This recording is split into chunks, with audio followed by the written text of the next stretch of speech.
La méthode No Yo-Yo by Beauty Sané vous présente ce programme.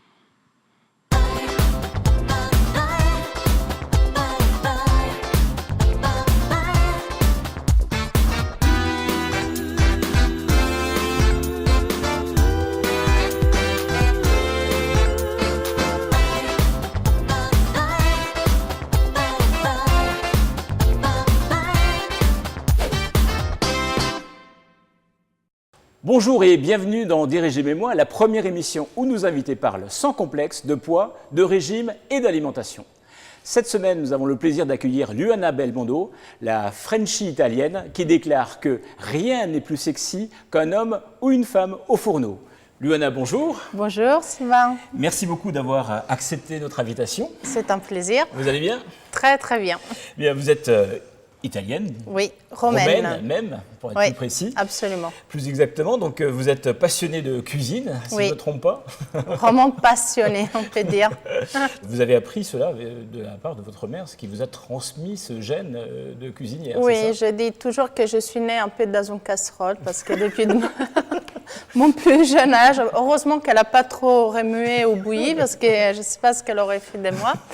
Mais oui, depuis mon plus jeune âge, à la maison, je vois cuisiner et c'est vraiment une passion qui me revient voilà, depuis l'enfance. Vous animez également 2 émissions culinaires. Oui, voilà, donc vous avez votre propre émission sur Cuisine TV qui s'appelle donc Bienvenue chez Luana. Absolument, nous sommes à la 4e édition cette année. En ce moment, on part, on a été en Toscane et vous changez en de bas région Rome. À chaque fois? Non, au début, c'était en France. Donc, ouais. il y a et là, c'est une première Et là, c'est une deuxième. La première, elle était en Toscane. La deuxième, elle va être tournée au mois de septembre, là, à Rome. À Rome, donc là, vous changez. Donc, chez moi. Voilà. Et vous présentez également donc une émission culinaire dans C'est à vous, d'Alessandra Sublet. Voilà, je participe tant que cuisinière dans cette émission. Donc, c'est une émission en direct sur France 5 et où je prends énormément de plaisir parce que j'adore la direct. Vous êtes également l'auteur de À table avec Luana, donc oui. paru aux éditions du Cherche Midi en novembre dernier. Absolument. Je sais que ce livre a beaucoup de succès parce qu'il fait oui, partie oui, des meilleures oui. ventes au niveau des livres culinaires. Oui, oui, on est à la 3e réédition et j'en suis assez fière, un peu étonnée en même temps parce que je l'ai fait vraiment avec mes tripes et mon âme. Je l'ai fait juste. C'est peut-être pas une des clés du succès finalement. Je pense que quand on ne triche pas et on fait les choses avec plaisir et amour, peut-être les résultats sont meilleurs que quand on a des autres avantages à penser.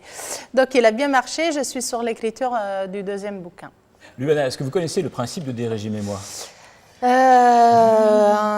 Aidez-moi. Justement. Donc, on va parler de sujets que vous connaissez bien, donc d'alimentation. Absolument. Et nous parlerons aussi de poids, d'astuces, bien-être, de santé, bien sûr, de plaisir. D'après vous, le café est-il bon ou pas pour la santé? Il est bon, il est bon.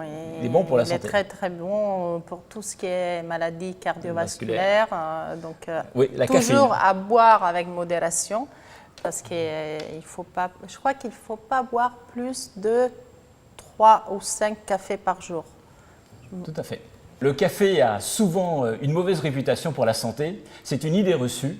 Plusieurs études indiquent que le café permet d'allonger la vie. Comment? Tout simplement grâce à la caféine, qui a les propriétés sur la prévention cardiovasculaire, comme vous venez de nous le dire, Luana. En parlant de caféine, eh bien, j'ai un petit test pour vous.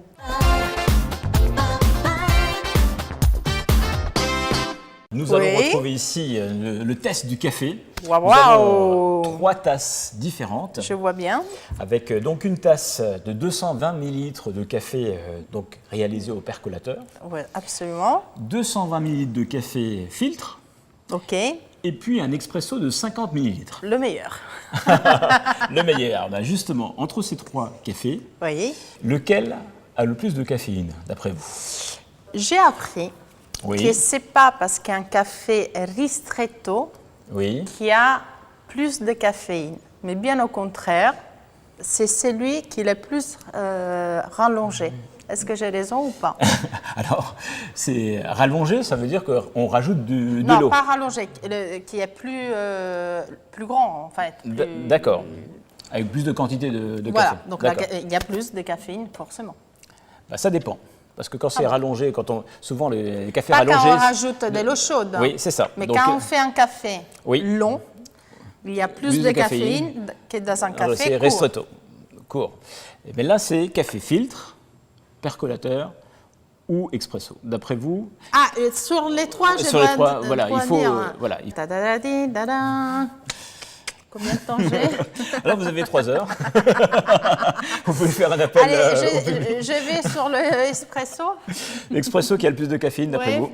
Et après? Et après, après ça, je dirais le Percolateur. percolateur. Et puis le café Et filtre, puis le filtre. le moins de caféine. Voilà, j'ai tout faux, c'est tout le contraire. Absolument. Très bien, je suis là pour apprendre. Exactement. Donc c'est le café filtre qui contient le plus de caféine. Ah bon? Dans 220 millilitres de café filtre, eh bien, on retrouve 190 mg de caféine. C'est parce qu'on met plus de café? Non, Non? parce que tout simplement, le café filtre, eh bien, il s'écoule lentement à travers le café C'est goutte à goutte. et il a donc le temps de se charger en caféine. D'accord. Le café expresso, qui contient le moins de caféine, vu il traverse le café à haute pression, donc on est à D'accord. moins 15 bars souvent, donc eh bien, il n'a pas le temps de se charger la caféine Très bien. du café.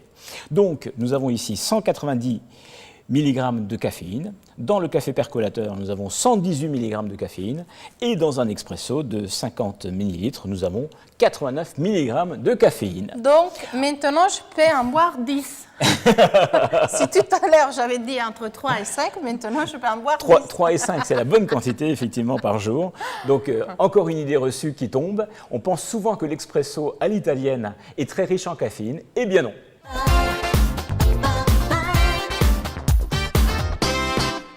Eh bien, Luana, nous avons élaboré un test sur les desserts italiens afin de connaître votre gourmandise. Oh là là là là là là, je sens que je vais me régaler alors. Absolument. Vous me prenez, comme on dit en Italie, quand on veut charmer quelqu'un, on le prend par la gorge, ça veut dire par la gourmandise. Donc j'attends de goûter tout ça alors.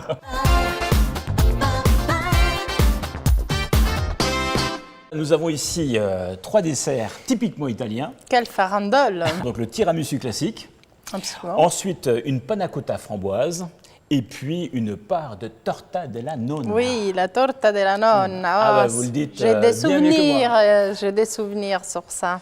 Eh bien, ce qu'il va falloir faire, c'est Oui. vous avez des petites étiquettes. Tout manger. C'est l'émission du plaisir, donc je vais tout manger. On va pouvoir le faire après. Mais avant tout, vous avez des petites étiquettes. Il Oui. va falloir noter chaque dessert en partant du plus calorique, donc le 1, Ouais. jusqu'au 3, le plus light, d'après vous. Alors, le plus calorique pour moi, c'est le tiramisu. Tiramisu, donc en première position. Oui. Champion de toute catégorie. d'après Après, Entre les je dirais la torta della nonna. vous. Torta della nonna en deuxième position. Et enfin, Le plus light. c'est la panna cotta aux framboises. Eh bien, je ne sais pas si vous avez... Qu'est-ce que je gagne? Je gagne quoi? si Je vous avez mange tout. triché. Ah bah, vous avez le droit effectivement de goûter l'ensemble des desserts. Vous avez Ouais. vraiment donné le résultat dans le bon ordre, en tout Ah cas. ben voilà, Donc, ça vous avez veut une bonne dire que je connaissance, connais mes desserts. Donc le tiramisu classique est effectivement le plus calorique, avec 300 kilocalories pour cette part. Ensuite, nous avons donc la torta della nonna, Absolument. avec 190 calories. Bravo, vous le dites très très bien. Ah, je fais des efforts en italien. Ah ben bravo. Et puis en troisième position, donc le plus light des trois. C'est la panna cotta à Panna la cotta framboise. à la framboise. 150 kilocalories. Donc D'accord. le plus light des trois. Très bien. Je sais que vous avez également une recette dans votre livre, donc que nous avons Oui, ici. c'est le la page tiramisu. 162. Donc, que vous appelez le c'est le tiramisu plus- express. Le plus calorique. Justement, on a choisi le plus calorique. Oui, Mais express parce que... Il est simple à faire. Pour alléger, qu'est-ce qu'on pourrait faire pour remplacer la mascarpone, pour avoir un peu plus de, Alors là, d'éléments les diététiques. Italiennes vont me tuer parce qu'ils vont dire... Alors, on peut la remplacer en mélangeant donc au fouet électrique Oui. de la ricotta de brebis Oui, avec du lait demi-écrémé très ou bien. écrémé. Et donc, on le monte comme un mascarpone en crème avec un peu de sucre. Ça nous évite les graisses de la mascarpone et de la crème. D'accord. De son côté, dirigez-moi un dernier secret pour diminuer les matières grasses de la panna cotta. c'est d'utiliser une cuillère à café d'agar-agar qui permet justement de limiter l'apport de crème et de matière grasse. Luana, vous validez cette Je valide information? complètement cette information et d'ailleurs, il faut la faire. Eh bien, Des régimes et moi, c'est terminé pour aujourd'hui. Merci beaucoup Oh, d'avoir On passé se ce quitte temps avec nous. déjà, ça passe trop vite avec vous. Ah ben, c'est gentil. On se retrouve dès demain matin pour parler de sport. Et nous terminons donc cette journée avec le conseil bien-être, qui n'est pas de Des régimes et moi, mais de Voltaire. Souvenez-vous qu'il faut être heureux parce que c'est bon pour la santé. Bonne journée et à demain.